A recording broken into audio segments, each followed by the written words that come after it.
I'm here in beautiful Los Angeles, California at Union Station, getting ready to head out to Albuquerque, New Mexico. Union Station, by the way, is one of three beautiful stations that I recommend everybody check out. There's Union Station in Los Angeles, there's Kansas City, and there's also Chicago. Each one has its own charm. I think you would enjoy each one. Check them out when you can. Today I'm going to be taking this Southwest Chief to Albuquerque, New Mexico. And I don't know, I'm feeling a little lukewarm about it. The Southwest Chief is not my favorite train. This is the Surfliner on our right and the Chief on the left. Now, I booked me one of these lower level seats, which I did on the last couple of trips. It's kind of a little exclusive lounge, but it backfired on me this time, and I'll tell you why later on. The restrooms are adjacent to the lower level lounge, and they're kind of like airplane restrooms with a little more space, if I could describe it like that. And I appreciate that. There's me in the mirror there, and in that mirror. And then there is this, the ladies' lounge at the end of the hall. There's never anybody in here. I get the feeling people don't know what it is, what it does. Maybe we passed that time. Sometimes I'll go in there and just brush my teeth, get myself together early in the morning when nobody's around. But today, or at this time, I'm headed down to the cafe. Now I'm riding in coach class, which is what I did on the last video. But I usually have a sleeper on the overnight trips. And I'll show you about those in a little bit. Now, even though coach class may not seem all that inviting, it's actually not bad. You see this seat reclines out a good ways, the ottoman comes out. There's plenty of leg room. And I don't know, it seemed like these cars are kind of quiet tonight. Ooh, look at this observation lounge. Oh, we got some reupholstered seats. Look like a new table there. Wow. New 6th Street Bridge out the window as we leave Los Angeles. They must have given the observation lounge a little refresh. It's quiet in here. Even though we just left Los Angeles, I expect more people to be in here. These eastbound trains can be a little busy sometimes. You know.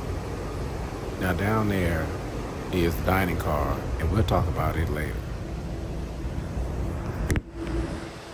Now, as we leave Los Angeles, we hook a left down here through, I want to say East LA, and we enter into this section of tracks that parallel each other. There's about 3 of them. They parallel each other all the way out of California and into Arizona. That's how much freight traffic we have coming to the ports here. And you see this rocking? No, I'm not rocking to the music. I'm not rocking to the beat. That's how rough the ride is here. And this is what I don't like about the Southwest Chief. It's not Amtrak's fault, but these tracks are so heavily traveled by the freight traffic, I get the feeling it's just hard to maintain them. There's always freight trains blasting through here, and it just makes for a rough ride. Now, I talked to the conductor here in the dining car, which, by the way, they're getting ready for dinner. And if you haven't eaten in the dining car before, or you're thinking about this train experience, the food in the dining car is exceptional. In fact, I have to try and stay out of here because I tend to overeat. It's really good. The conductor gave me the green light to come into the sleepers, sleeper cars, so I could tell you a little bit about each one. There's 3 different kinds. This is the roomette, and these 2 seats here facing each other fold into a bed. There's these toiletries here and a towel. They give you some towels to shower with because the shower's downstairs. Complimentary water, and that table folds out. And this bunk bed up here folds down, and that turns into a bed too. I have a tendency to book a roomette for my overnight portions. I say it's enough room for me, and if I had a teenage son or daughter, enough room for us. Now down here at the end of the hall is what I think is called the family room. This is, we'll call it bedroom number 2. There's these bunk beds, chairs, complimentary water, table, windows to look out. The nice thing about this room is it's on the lower level, and you don't have to climb these stairs up and down for going to the restroom and things like that. You could just stay here in this lower level seat. Now this roomette has already been outfitted for the passenger that's coming to ride. They must have booked this room. And the attendant came and made everything, like a bed, so that when they come, they can just get in the bed and go on to sleep. In the morning, when they get up, you got this coffee pot here with complimentary coffee, signs to let you know which way to go, which I appreciate because it gets confusing. You loop around and go upstairs, and it's hard to tell which way is which. Then the third room is this big bedroom. I call it bedroom number 3. That on the bottom, oh, that's me in the window again. There's complimentary water. The bed to the left folds out, and you actually have your own bathroom this time here inside the bedroom with this shower, so we call this a wet bath, inside the bathroom there. I've never ridden in one of those, but I have a good mind to give it a try one day. To me, the roomette is enough. I'm just pleased to do that.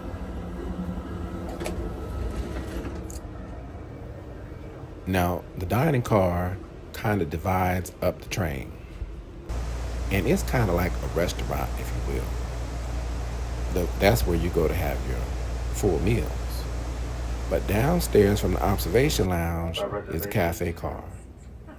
And I went on down there to have a peek, or maybe a snack, see what I felt like having for the night.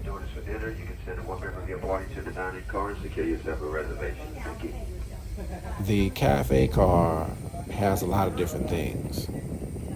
This cafe car wasn't quite outfitted like this, but you can get an idea of all the things that they had in here. Sandwiches, cookies, crackers, drinks, beers, spirits, you name it. It's like a little convenience store. I still recommend, though, that you bring your own food, or at least, a sandwich or two, a few things, because weird things happen, and you don't want to be left in a bad way. Also, bring you some water. Make sure I try to bring a gallon.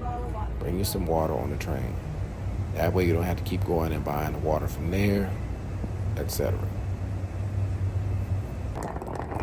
Now, Barstow is our last fresh air stop for the night, and after this, it's pretty much time to turn in and go to bed. Now, I went back to that lower level lounge and tried to go to sleep, but it gets rough when you ride out through Needles. And people say, "Ooh, I like the rough ride. It rocks me to sleep." I wake up in the morning feeling like I need to check the mirror to see if I got a black eye or bloody nose. It gets rough out there in the desert. Then there was somebody in the room who was foul all night. As a matter of fact, she was foul for the whole trip. And I finally got tired of that. Between her and the rocking of the train, I got up and went to the observation lounge just before sunrise, which is not uncommon for me anyways. So I can just get some relief, some fresh air. Now, I'm not a big fan of the Arizona desert, But I gotta tell you, there is something magical about the sunrise here, and the sunset too. In fact, it's not unusual for me to come to the observation lounge early like this, and I'll bring my guitar and just pick through some stuff quietly. It's a nice way to start the day. Still got freight trains passing, and we still got those 3 rails. We're on one of 3. And I believe that's I-40 outside the window there.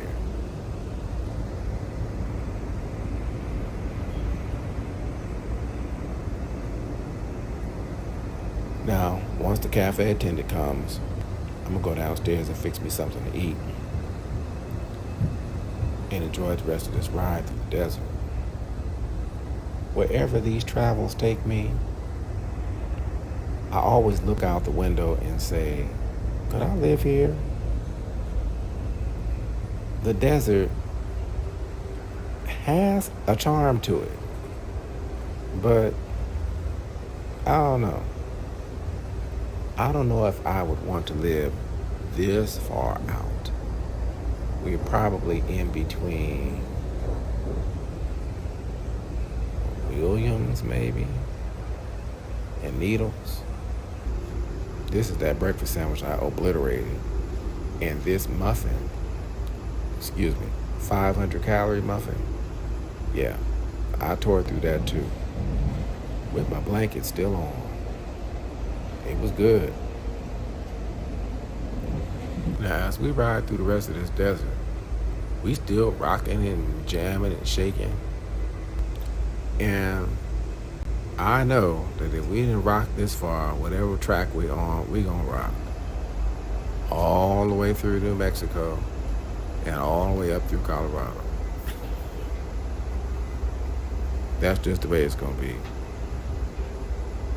Now, even though I didn't sleep all that well last night due to all this rocking and slamming and carrying on and all this farting up of the lounge downstairs, I'm just thankful that the train is quiet.